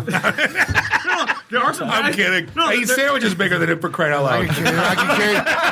can carry him around in my pocket. Exactly. Be like, look at this guy following the podcast. That's No, right. totally. There's some guys who are 5'2", right? I want to wear you as a You know? backpack this weekend at a festival. Totally. He's like posing with the trophies to make him look huge. Go Stephen Wright. I love We have that. customers who are a like great that, joke by right? Stephen Wright. But like they're also 5'4" guys who are 150 extra larges. Yeah. Our Right? customers range from guys that are 5 foot, wearing extra small, really narrow, 120 pounds, all the way to 5'8", 250, yeah, 5'9", double XL. So we're really happy we can do that whole range of guys, close for the full segment. Exactly. And then they should know they should Don't think I'm not isolating that, just so we're clear. No, it's kind of like that. And I'm going to as a line to that, like how Thornton Mellon says, hey, if you want to look skinny, hang out with fat people. They should have a community of people that are 5'6", so if you're 5'5", you hang out with those people, and not another 6'4" guy. So it's Jesus Christ, it's like Godzilla but you're all the same, so no one thinks you're short. See, see, marketing, that's where I belong. And in among other fairness, places. we don't want guys to try to be taller I too. know. It's a lot of own your height. Don't be Totally. embarrassed that you're short. It's not you that's a problem. It's the clothes that exist. Right. Right. Exactly. And really trying to own that. And your parents for being short. Yeah, It's it also really their doesn't fault help. too. It's their fault. I know. Make your parents buy your clothes. Yeah, that's exactly. Yeah, damn genetics. It's bad because parents don't know what to buy. Hey, my family is all customers now, though. So There you go. Yeah. So can I ask a weird question about the clothes themselves? Totally. Go for it. Are they pre-shrunk They actually are. They are. Yes. They are. Those are reluctant There's bells. 2 bells here? There was too Two long of a bells here. pause. Oh, maybe a song soon. Yes, pre-shrunk, 100% cotton. Cool. And are they made here in the States, or where are you guys working? I mean, I'm just trying to imagine the process of like going from, I need to create a shirt. How do I do that? How do I get it made? Where do I get it made? Like, It's how's tough. How's it all come together? Yeah, so they're made in Vietnam right now, made overseas. When it comes to the cost and quality and the scale that we were looking at, unfortunately couldn't make that work. For a casual button-down in Detroit or in America, I think with things like T-shirts and other knitwear, we might be able to do that moving forward. But right now, it's made overseas. We have great design and other partners in the States that have helped along the way as well. Yeah, we're not a luxury brand, right? We're trying to build a very accessible, off-the-rack experience. It's mostly casual. I mean, you have dress too, or dress, like suits all the way. I mean, what's the lineup look like? One They have style one of shirt with 5 colors. Okay, So right on. We very, launched very basic. our brand 3 months ago. Okay. So very, very new. Yes. We're you can say we're pre-revenue. No, I'm just kidding. No, So we're I'm post-revenue. I'm gonna Shark Tank you guys and say how many sales have you gotten till date? We have 500 happy Ash Anvil customers, and we sold out of our first batch of shirts. Many customers have bought multiple ones. 96% of customers love our shit, dude. No, that's 500 is phenomenal. Yeah. How many 500 customers, The Mark 3 Cuban months. question: how many are repeat? That's Right now, we're about 15 to 20% repeat. That's phenomenal. Nice. And top of that, we get amazing. great customer testimonials. People are like, it almost changes my life in terms of being able to find clothes that fits off Clothes the that rack. fit and look good on you, Exactly. yes. Yeah, no, And- seriously. And I think it's because it's been, I mean, Lane Bryant, over 100 years ago, plus size women's. There's been nothing until now for shorter guys. Gap Kids is the only option. And so that's where Such a bad. Oh my god. And if you're It's short incredible. or not skinny, right, you can't shop at Gap Kids even. Yeah, I It's not was. an option. Yeah, right, that's why you see those giant bell bottom. Like they're not really bell bottoms. It's just because you had to Just cut off you had to cut off at the knee. Or like Yeah. yeah, not to like throw my dad under the bus, but my No. dad's a shorter guy, and like if he wears some of those shirts, like his belly's hanging out a little bit. Like he's got to make sure to wear a long undershirt and a short button down. You know what I mean? Because like it just doesn't fit right because it's not made for a a 50-year-old Dude, guy. Petite women's clothing, by the way, is a $9 billion industry, guys. $9 billion. $9 billion. Like with a B. That was $1 million. That's not shit. $9 billion. Actually, Let's go trillion. Or stop at B. okay, bill. You know what's cool? $1 billion, right? It's $9 billion, right? And there's nothing for short and small. And we're confident that moving forward, there will be more brands popping up. There's going to be a whole industry for guys that are short There will and sexy, be as we like to say. there will be a Lane Bryant for short men eventually at some point. You got. I mean, you have a dilemma. You want to boast what you're doing, but at the same token, you're gonna have people. Once you get successful, you're gonna start getting competition like hardcore. Yeah. I mean, again, And we want if that. you're fulfilling this niche, and it sounds like once other people discover there's a niche to be filled, you can't patent short pants. I'm No, just saying. And that's the thing. Look, everybody shops at different brands, right? All of us in Yeah. the room probably have different brands. I mean, Yeah. at best, short guys want those options too. Guys want certain styles and cuts and colors and whatnot. And so we want to be one of them. We want to be one of the major brands for a certain segment of shorter guys. But we hope there's many more that pop up so that guys our size know, hey, I should shop in the section made for me, not in the section made for the taller people. It's seriously phenomenal. Thank you. It's Yeah. pretty cool. It's a great story. Yeah, absolutely. And in the future, we want to be. I don't know what we can do to help. Obviously, we're a technology show. Give it 30 years, you might shrink a little. Not based on the track that we've seen. But guys, seriously, is it ashandandvil.com? Yes. You got it. Cool. I love the logo, love the brand. I wish you all the best of success. I really do. Yeah. And hopefully we'll run into each other at events and whatnot. And Sure we will. Yeah. You definitely won't be at the store. No, I definitely don't have a customer with me. But I'm sure I know a few people that I can point you to. Tell all your shorter friends. I'm Totally. sure you have some shorter friends. And once we start hiring, we'll go to the Pink Slip event too. Done. It's free to get in. You just got to buy drinks from Majestic pricing. So You should do a new thing where every inch shorter you are below 5'8" and under, you should get an extra ticket for drinks. Do a coupon code. We'll throw that out. You know what I'm saying? Yeah, give us a coupon code. We'll work Short that. drinks for shorter guys? Yeah, exactly. That's no fun. Shots. That's not fun. Bigger That's drinks not for fun. shorter Never guys. mind. Yeah, the other way around, dude. Other way Eric, around. Steve, appreciate you guys hanging out. AshandAnvil.com. We'll post everything on the show notes, and we'll send some stuff out on Twitter. We appreciate your time, and we'll be back with Eric from Cave Radio. This is the ITintheD show, and we'll be right back. IT in the D. Read, meet, listen. Networking Detroit. One beer at a time. Hey guys, it's Ty Mogg, Bruce Leroy from The Last Dragon. You're listening to the ITintheD show. ITintheD.com. This is a previously recorded episode of the IT and the D Show. Welcome back. Thank you for listening. This is segment 4, episode 133 of the IT in the D Show. We are hanging out live in Podcast Detroit in beautiful Ferndale, Michigan. This is Bob, the sales guy, here with Dave the Geek, Nuri, the FNG. Find us online, ITintheD.com, because we are IT in the D. You still aren't. Yeah, good luck with that, Skippy. Wait, your last attempt made the news, though, so good try. Yeah, nice. Thank you. Yeah, love you. Don't forget, we said mark your calendars, March 10th, Thursday, 5 o'clock to 8 o'clock, our Pink Slip Party at the Majestic Theater. Even if you're not looking for a job or looking to hire, hang out. It's fun. It's a good time. You have a built-in excuse to come. You're not looking for a job. You're just hanging out and networking. Yeah, you're meeting people in the That was one of the industry. problems we had. Like, I didn't want to tell any coworkers I'm coming here. Like, it's okay. It's networking. Yeah, like, oh, crap, I ran into my boss at your event. Well, what's that tell you about him? So he's looking for a job too. So since the last segment ran a little short, we got a little extra time here for we've been taking over. Whoa! Come on. A hostile takeover, if you will. No, he's been a great guest. We got Eric here from Cave Radio Broadcasting. What's going on, guys? Appreciate you hanging out with us. Yeah, a little home and home. I went over there and hung out in their studio for a show and had a great time. Said, yeah, we need to do a home and home. Well, someone said, how, is this work? You guys competitors? You guys hate each other? I'm like, no. We both worked at McDonald's. And we went and started Burger King, and Eric went and started Wendy's, and once in a while we like to eat each other's shit. And talk smack about McDonald's. Exactly. Remember? Which isn't in business anymore. Yeah, no. Well, it sort of is, but it's like it's McDonald's Burger or some shit. Yeah, exactly. Remember that one time the McManager was stupid? That was funny. remember when But yeah,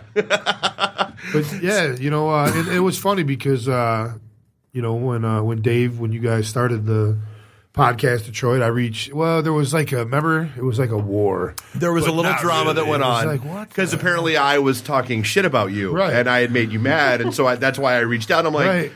Dude, what? And then you were like, dude, what? Because of McDonald's. Yeah. McDonald's, that bitch. Jabba. It's sort of. But no, so I mean, it's we do. I mean, we've got kind of different niches in the world. I mean, you guys do a good job at what you do. I mean, so talk a little bit about like Cave and what you guys have going on right now. Man, we got so much going on. We recently, we expanded in September to 2 stations. Right. We had a bunch of sport shows that were kind of, invading the regular shows that we had, and we decided to, I came in one day, and Dan Mayer, one of the owners, who has an incredible, beautiful wang, by the way. I told him I'd say that. He's listening, so, No, I never seen it. His wife told me. But yeah, so I came in one day, and he was measuring. That's the story, and he's sticking to it. Yeah, I'm like, what are you measuring for? He's like, well, we own the domain name, kradiosports.com, so why don't we start K Radio Sports? So we had our guy Keys, who's the program director over there. I'm the program director at Cave Radio. And we kind of, threw him a bunch of shows to start him off. And then he grabbed a bunch. And we just moved into another building down the street. Cave Radio Sports has its own little thing. So we're 2 different entities that are the same, station. But, we started off, we left the McDonald's. Yeah. Because we didn't like the way things were running, and it was kind of half-ass, and we wanted to kind of... We didn't experience any of that. Maybe. No. Nobody did. We didn't want to... Cupcakes and sunshine every day. We didn't think we wanted to make a business. We just wanted to have fun. And we never wanted to launch a goddamn network. Yeah, exactly. And we wanted to have fun, and we might have had the hint of, something bigger down the way, but it just... Kind of like you guys, it took off. We did it in my basement for a year. Which kind of hamstrung us a little bit because, like I said, it's like, hey, you want to come to my basement and do a podcast? If you're not have fun doing this, a piece of candy. Don't do it. Exactly. That's the basis of all of it. Exactly. And we got forced out of the thing. The house got sold from underneath me, so we were forced to move into a building, which you were at. Yeah. And it's set up for bands, so we can play a live band in there, and that's the biggest. I think attraction because Detroit is so diverse with so many different bands. We have an Irish music show. Yep. We got a soul show. We got an R&B show. We got a, funk. We got all this stuff, and we can bring the bands in there to kind of play and coincide with the podcast. So It sets us apart a little bit different from a lot of the other places around. You guys really couldn't fit a band acoustic like the show prior. We've had a couple. And I brought you downstairs. Yeah, I mean, that's the game plan with the expansion. Yeah, it looks nice down there. So you kind of got my wheels spinning now, man. but yeah, it's we're all about Detroit. Yeah, you guys are Podcast Detroit, and that was one of our biggest things is we wanted to keep it. We have some shows that are can branch out nationally, but we want to keep it Detroit because Detroit is such a unique place. And it's like I said, there's such a diverse group of music in here, from hip hop to R&B to blues to country to classical. Been that way for since music started. Yeah, but it doesn't get out there. I mean, if you think of it, besides Kid Rock, Alice Cooper, Ted Nugent, Eminem, and Bob Seger, give me 5 more artists from Detroit that everybody knows. That everybody knows. Yeah. You know what I mean? You could go to the Motown guys, but there's so many people out there that should be known that aren't. And we try to bring those people to everybody out there. That's our kind of niche. Very cool. But we also have shows. Meatmen. Stooges, MC5. Yeah, see, I could talk punk for an hour. Exactly. Tesco. But that's what I said. We wanted to be different. We wanted to kind of, we started off with Just Roll With It, which, by the way, we're having our 3-year anniversary party on March 22nd. I loved that you have the McDonald's banner behind you. McDonald's banner behind, yeah, exactly. Dan, Dave almost crapped when he saw it on it was like, what is that? They were like scouring the. I did. I shouted. I'm like, oh my god. I had to. Well, it was one of the first. That was where it started. Myself, Dan Mayer, Brad Nestor. We started Just Roll With It, and that's the show that created Cave Radio Broadcasting. Well, and it's the same with us. I mean, it's one of those things where, like, you never forget your first, right? And that's as much as you try, as much as you try. But be damned if you want to be married to her right now. But yeah, I mean, that's where we got our start, and it's the same kind of thing. I mean, it's we both did. There was a lot of lessons learned of what not to do, and let's not do that moving forward. Yeah, exactly. And we started off small. We had within the first couple months we had it was Just Roll With It, which was dick and fart jokes, pretty much. Right up my alley. Exactly. We had Local Spin Detroit, which was a sports show. We had Redford Radio, which was the other owner, Rich Bloom's show. It was like garage bands, kind of, just dicking around, whatever, on a Friday night. And we had the C Spot, which was Detroit's only, at the time, LGBTQ show. Right. And, people were like, well, what, you're getting in bed with the gays? And we were like, dude, the shit ain't contagious, man, It's fun. They're not trying to convert you, I swear. Exactly. I'm not getting into bed with them. They're just letting me watch. Yeah, exactly. Bob, that was perfect. That's right. Those 2 hot lesbians next door that bought me a Shinola totally misunderstood when I said I want to watch. Right. But I ended up engineering that show, and I think I learned more from those ladies than I ever knew about the whole LGBTQ community. They're not with us anymore, but they didn't die. They just went. I'm like, wow, that sounded somber. They're doing other things, jobs and stuff like that. But you were in the war. No, homo. But we branched out. We had a comic book show. We got a show called Freedom Works, which is one of our number 1 downloaded shows, which started off guns, freedom in America. Second Amendment rights type stuff. They broke the Flint water story like freaking back in April. They were talking to people from Flint that were calling them because they had a voice to talk. And it, it's just, I mean, we got shows about everything: bikes, babes, and booze. We got, beer shows. Dude, that's the crazy part about running a network is, dude, everybody has an idea, and everybody has a voice. Yep. This platform is perfect. Enables them. It's perfect for it because, and I try to stress a lot. Live listeners. If we get who cares? If we get 50, 60 listeners, that's phenomenal for internet radio. Yep. But on the back end, it's all about syndication. Podcast, syndication, bring listeners to your site. We get more people coming to our site listening to the podcast than we ever do live. And I like that a little bit better because then they can explore the website and they can check out other things and everything. So, and that was one of the things we always yelled at McDonald's about. I was like, look, I don't understand why you don't have an archives page. You've got the shows listed I'll give you our SoundCloud embeds and go do and just copy it. And that's something like that's one of the things we do for all our shows is make sure that they're all embedded and playable and that kind of stuff. Yep. Because you've got to have that content to make it explorable. Yep, exactly. And that's one of the things that we try. Like you said, you guys are on SoundCloud. Yep. We try to get to our especially the niche shows like Freedom Works and Down the Rabbit Hole, which is a conspiracy theory show. You know how many websites there are that are about conspiracy theories? A bajillion. Radio show? Oh yeah, dude, I would totally listen to that. 5 to 7 Tuesday nights. We were just joking about starting one. You could, man. John Benet Ramsey, #1. Like, I'm going to ask about that. I forgot. I'm curious. What's the Berenstein Bears one? I don't. Dude, how do you spell Berenstein? Berenstein. It's AI. So the conspiracy theory. We all remember EI. We all do. Yeah. That we went into that two basically. What's the word?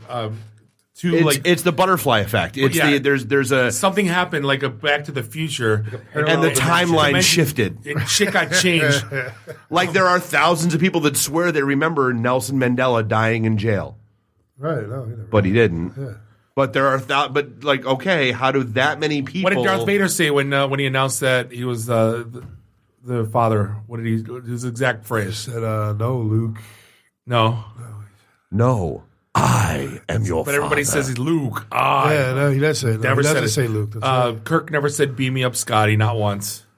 Huh. And it's like there's things like in society like the Berenstein Bears one that things you know to be true. Right. Now one person says, "Have you ever heard this one here? This one, the conspiracy theory. You know about JFK, 9/11, all the big ones. Love those. The NASA, the Space Shuttle Challenger, which just came up on the 25th. No, that one too. But the Challenger blew up, but all those people are still alive, and they have exact lookalikes somewhere around the world with pretty much the same. I've thing. seen it with 3 of them. There's like 5 of them. Yeah, I've seen that. But there's 3 or 4 of them that I swear to God, they are the exact. See, I love the person. crisis actors shit.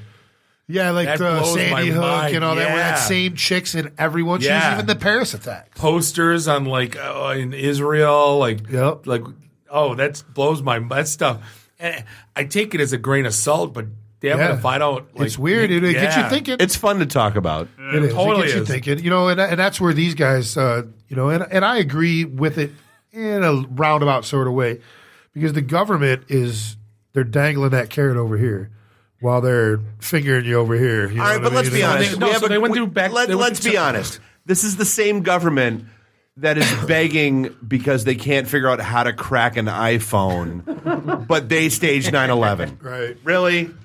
Really? Well, that's that, and they faked the moon landing, but they can't crack an iPhone. Both of them. Yeah. But they can't crack an iPhone. No.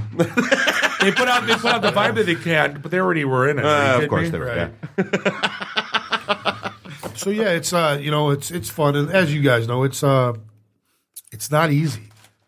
You have 44 shows. We have 44 between 2 networks. You're dealing with 80 to 100 different personalities. And you got Heather. I wasn't going to go there. Removed, I told you. once removed, she's back in. It's like herpes. She just keeps coming back. I love you, Heather, if you're listening. But probably is. But it's we do the one thing we already did. Dan Mayer, one of the owners, he's got twin sons with autism, so we do a lot of charity work, and that's something that Cave Radio we started Cave Radio 365, which is the cancer benefit thing that we do. My mom passed away. You said your mom did. Yep. My dad passed away. Friends have passed away. So I think over the last few years, between us and some affiliates, we've raised probably in upwards of $25,000 in 2.5 years for cancer benefits. Good for you guys, man. Seriously. Like that. And with autism, I don't even know because it's not my charity. It's Joseph and Jonathan's Journey is the charity that they hook up. But it would have to be around that same number for them too. So it's something that we try to do. We're doing a big charity event April 2nd. At the AOH in Redford, we got 3 bands, Harlow, Spiral Crush, and Dead by Design. Cool. We got 4 local comedians that are going to do sets in between the bands. We're going to have auction prizes. We got a big basket of booze, probably 35 bottles of booze that are going to be auctioned off. Tulio won that one year, and he doesn't even drink. And I'm going to that event. Exactly. We also have there's a big like like the recycling bins, full of the airplane bottles of booze. And we're also it's gonna be like $5 a ticket or whatever. It's gonna be insane. All the money, $5,000 was our goal. Everything above and beyond that, we're gonna give to a local family that puts a name to the face, because all the money we raise is going to the Relay for Life, which is something that we do. Yep. And sorry, excuse me. Yeah, I'm not. But there's a local family. This lady trying to save lives. This lady, this lady that we know, it's her third bout with breast cancer. She just went in for a second surgery in probably 10 days, and everything above and beyond the 5Gs that we make is going to go to her family. Because people they tend to donate more when there's a face to the cause. We do a lot with Angels of Hope. Yep. We did a lot with Operation Kid Equip for the holidays, toy drive. Yeah. We did Toys for Tots. We do the coats. We're affiliated through two of our hosts. They're affiliated with Motown Meals, which is they provide meals every week, every Sunday for the homeless in Detroit. So that's one of the biggest things that we try to it's like you guys said, if you're not having fun, why are you even doing this? We're not in it to make money. Maybe eventually we are, and that's the and why not give back? I mean, that's the entire. Dude, we're in the grand scheme of things. You know what? We're all doing all right. Yeah, yeah. We all sit around and bitch about hashtag first world problems. Right. The stream went down. A mic broke. Right. We're not starving, dealing with breast cancer. Yep.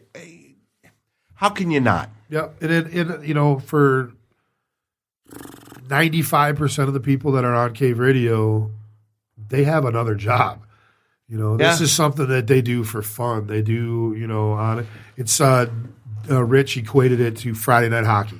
We call it bowling night. Yeah, exactly. Yeah. Bowling night, Friday night hockey. Yeah. It's something to get away from the kids, get away from the wife, come in here, or husband. Record your dick jokes. Exactly. Have fun. You pay a little bit of money, have a good time, and then go and brag about it to your friends. Hey, I did dick and fart jokes all night. Listen, right. Yeah. You know what I mean? And it's a good outlet. You're on their radios. You're famous. Exactly. Yeah. And it was fun. The people that we have there, they made fun of me because we had an article wrote about. Well, it was supposed to be about Cave. I saw, but it was mostly about me, and they called me the Maverick of internet radio in Detroit. So the first thing my boy Al, Big Al, who I host a show Big and Bigger on Friday nights, he posted me with the Maverick, my face on top of Maverick from Top Gun. And so negative Ghost Rider, the pattern is full. Yeah. So but again, I want the T-shirt. I do too. Again, it's all about having fun, and we're all of us are pulling from the same pool of talent. Yeah, here in this great state of Michigan and the city of Detroit. We've been trying to poach yours for at least 6 months. Yeah, come on, saying baby. No. I'm kidding. And that was we're not doing another. that. McDonald's used to bitch about that all the time. You're poaching our shows. It's not my fault that they don't like McDonald's anymore and they're coming to Wendy's. Yeah. I thought we were Wendy's. No, we're Wendy's. You're Oh, Burger shit. King. I hate Burger King. Single with cheese, bitches. Exactly. No, but I mean, that's like I just said, the undercard that's on Tuesday nights. Undercard. They used to follow us on Tuesday nights. Yeah, and just had, what is it, Cage in the Cave? Cage in the Cave. Yeah, that's one of your shows on with them Tuesday night. I mean, we're all friends. It doesn't have to be a freaking war. No, it isn't. There's plenty of shit to go around. Yep, and there's plenty of people that want to talk shit. You know what I mean? About whatever, whether it be the data and gaming and all that stuff, or short people's clothes. We have a niche for everybody, and that's I think the best thing about podcasts, whether it be Podcast Detroit or us or TAP or we just signed the Detroit Red Wings alumni show. They just said Peter Klimo's in there. I don't even know. Yeah, Peter Klimo. I would have showed up to that. Crap. Yeah, damn it, Newman. Tell us who's coming in. Exactly. But it's fun and it's a relief to come out on Friday nights for a couple hours, listen to a badass band, make fun of people, and just drink some beers. I tell you what, the time in my life that was the best was when I quit being the president of the PTA at my kid's school. I stopped being on the board of the HOA in my neighborhood. I quit going to the German club and arguing with old people about we should charge a nickel more for a beer. Right. And I started podcasting and it started like doing the wrestling stuff. I've never had more fun in my life. I got to be ring announcer last night. Nice. It was fun. You guys do the midget wrestling too, didn't you? No. Just what is Maybe it? Ash and Endo could help us out with that. Yeah, no, XICW. XICW. Yeah. That's right. Shorter, but not midgets. Sorry. I had to go there. Small, short people. I know. I'm just messing. But no, it's euphoric. It's an outlet. I mean, I'm surprised there's not more. I mean, Neil that we're partnered up with here saying we need to take this on the road. Open up Grand Rapids. Open up Chicago. Yeah. And I'm like, okay. Yeah, sure. I don't know what to do. We go downstairs. We have 4 studios going concurrent. Now what? Now what do we do, dude? God help! I swear, God help us. No, we just called specs explodes. to hire kids. It's like that's how. It's like what? I thought that was the other people's pipeline. No, McDonald's. No, Whataburger. That would McDowell's, whatever we're calling McDowell's, it. yeah. Good luck with that. No, but we already got 2 people came in. That's cool. Yeah, we had a couple specs guys, approach us, and we actually have a couple guys that are currently going to specs that needed an internship or whatever, and we're more than happy to bring on. Free help is always appreciated because you got to pay board ops. It's you can't just have some. If you want someone to run the show, it's either that or you're there. Yeah. Well, Jess, that was here before, dude. Jess runs this place when I'm not here. You guys got an office manager. Huh? Oh yeah, dude. Jess is the shit. Jess runs this place 7 days a week when I'm not here, and she kills it. She handles all the shows. She schedules shit. She runs shit. She does everything, and that's what I needed to keep because the first 6 weeks, dude, man, that first 6 weeks when we're getting up and running, I was here every freaking day. Yep. Tweaking stuff, getting stuff up and running, making sure this worked, that worked. No. I was a miserable bastard. It was cool. Yes, you were. The cool thing about what we did when we first started Cave was, I was in charge of recruitment and running the shows. Rich was in charge of all the IT, and Dan was in charge of collecting money. Well, we only had one show, so there was no collecting money, but it has evolved from that. And, it's still pretty much the same. Rich is in charge of all the IT and getting the websites rolling. Dan is still they're the core owners. I'm the program director, and I'm still in charge of recruitment and all that stuff and putting the people where we are. And it's been a challenge. I've had to forego some weekends with my kids and, find babysitters for the kids to build the brand. All summer we're going to be at Comic-Cons. Yeah. Dude, every other weekend between now and July, our wives hate us. Yeah, and and I got an 8-year-old and 11-year-old kid. My girlfriend's got an 8-year-old, 11-year-old kid. So we got a lot of time dedicated to them. And now I gotta take the week off because I gotta go do a kid show. And now we have enough people underneath us that we've trained to do what we do to where we don't have to worry about that anymore. Well, whenever the complaint comes up, I used to bowl and golf and all that other crap, and now I don't. Yeah, exactly. I do this. Yeah, exactly. So hence why I'm 50 pounds heavier than I was when we started this whole thing. Hey, we're hitting top of the hour. We're gonna wrap things up. Yeah, take a lap around the room. I can totally hang out and talk to Eric forever. It's fun. It's a good chat. Yeah, no, it's fun. EricCaveRadio.com. It's caveradiobroadcasting.com. You can find us on, we have an app on the Apple and, the regular Android phone, the Google Play Store or the Apple Store. So does Cave and Cave Sports both run off the same app? No. Cave Radio Sports doesn't have an app yet, but they do have, it's caveradiosports.com. But you can Google Cave Radio and get us on TuneIn. You can get us on our own app. Podcasts are all up on there, swag, all that stuff. April 2nd at the AOH. Yes. Is going to be fun. Guys, it's $10 to get in, and every single dime is going to either a family in need or to the Redford Relay. I feel like we should piss off a lot of people and get behind that too. Bring it. Why not? We need Just help. to freak everybody out. No, that's stuff we like. Yeah. Yeah. Jordan, Iron Yard Detroit. That's right. Iron Yard Detroit. the Iron Yard. IronYard.com. Okay.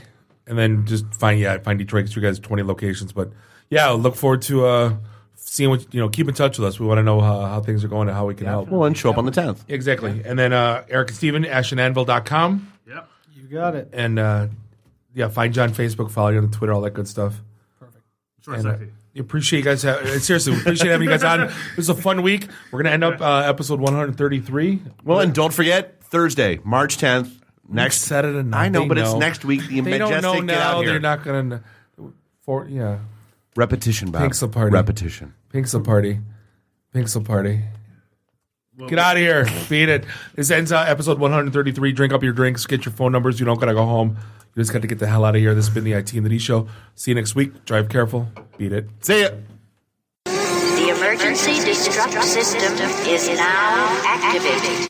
Conan, what is best in life? To crush your enemies, see them driven before you, and to hear the lamentation of your women. Long live Flash. You've saved your ass. Have a nice day. I have come here to chew bubblegum and kick ass. And I'm all out of bubblegum. Nice shooting, son. What's your name? Murphy. Make the run.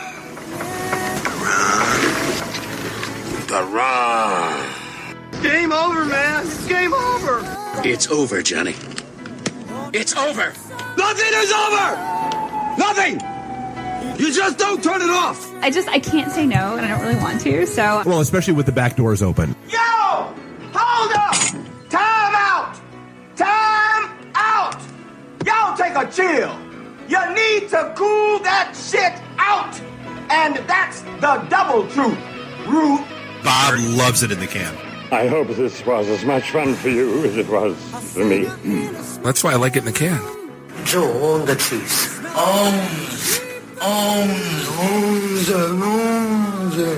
Bear me. My job is to make sure this program is morally upright and cultural and wholesome. Shut up, Mimsy. Shut up, Mimsy. Shut up, Mimsy. Why would Buick put their cars next to the Bentleys? Why? That's not marketing. The alphabet. It's brilliant. Yeah, I can't take that position. That analogy sucks because it's right. Because you're getting your 8-track tuned up. Are we at a break yet?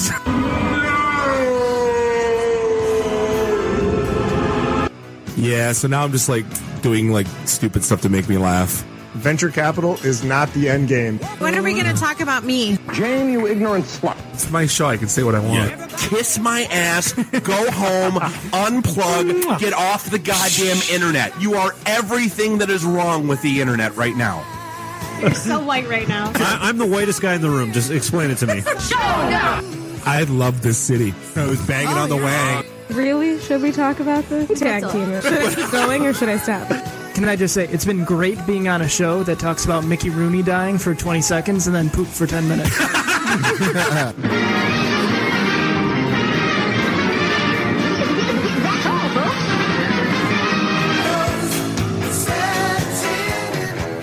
This is a previously recorded episode of the IT and the D Show.